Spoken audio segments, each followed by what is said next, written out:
Hey everyone! In today's video, I'm going to show you how to easily comment on a post on Facebook. Whether you're new to Facebook or just need a quick refresher, I've got you covered. Let's get started. First, open the Facebook app on your smartphone or head over to Facebook. Finding a post. Now, scroll through your news feed, visit a friend's profile, or go to a page to find the post you want to comment on. Accessing the comment box. Once you find the post, look for the comment icon right below it. It's usually represented by a little speech bubble. Click or tap on it. Writing your comment, a text box will appear.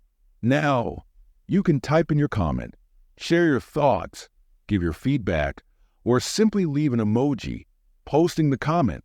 Once you're done, simply press enter on your keyboard or tap the send button on your phone.